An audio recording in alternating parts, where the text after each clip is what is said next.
সাতরঙা জুতো। অনেক দিন আগে সবুজে মোড়া এক গভীর জঙ্গলের ধারে বাস করত অমল নামে এক দরিদ্র কাঠুরে ছেলে। ছোট্ট কুঁড়ে ঘরে তার মা আর সে মিলেই সংসার চালাত। অমল সকালবেলায় কুঠার হাতে জঙ্গলে যেত কাঠ কাটতে। কিন্তু তার চোখে ছিল একটাই স্বপ্ন, একদিন সে এমন কিছু খুঁজে পাবে যা তার জীবনের মোড় ঘুরিয়ে দেবে।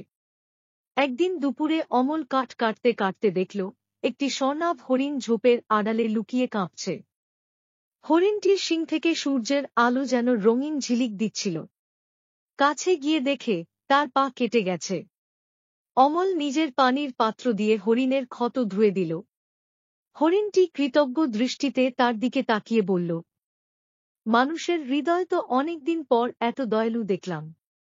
এর প্রতিদানে আমি তোমাকে দেব এক জাদুকরী উপহার। হঠাৎ হরিণের শিং থেকে রংধনুর আলো বেরিয়ে এলো, আর তার সামনে হাজির হল এক জোড়া সাতরঙা জুতো। হরিণ বলল, এই জুতো পরলেই তুমি এক পা ফেললে 1 মাইল দূরে পৌঁছে যাবে, আর রঙের মতোই তোমাকে ভিন্ন ভিন্ন ক্ষমতা দেবে। লাল অসীম শক্তি, নীল গভীর জলের নিচে শ্বাস নেওয়ার ক্ষমতা, সবুজ গাছপালা ও পশুপাখির সাথে কথা বলার ক্ষমতা, হলুদ অদৃশ্য হওয়ার ক্ষমতা, কমলা উড়ে যাওয়ার ক্ষমতা, বেগুনি যেকোনো দরজার তালা খুলে দেওয়া, সাদা সময়ের মধ্যে যাতায়াত। অমল আনন্দে জুতো পরে নিল, কিন্তু তখনও সে জানত না এই জুতোর জন্যই শুরু হবে তার জীবনের সবচেয়ে বড় অ্যাডভেঞ্চার। জুতো পরে প্রথমবার হাঁটতেই অমল হঠাৎ 1 মাইল দূরে গ্রামের পুকুরে ঝপাং করে পড়ে গেল। মাছগুলো অবাক হয়ে ফিসফিস করছে, এই ছেলে কি উড়ে এলো নাকি? একদিন তো ভুল করে হলুদ রং সক্রিয় করায় অমল অদৃশ্য হয়ে মায়ের রান্নাঘরে ঢুকে গরম পায়েস খেতে লাগল। মা অবাক হয়ে চিৎকার করলেন, পায়েস কি ভূত খাচ্ছে নাকি? সব ঠিকঠাক চলছিল, কিন্তু একদিন গ্রামের প্রাচীন মন্দিরের ঘণ্টা ভেঙে চুরি হয়ে গেল।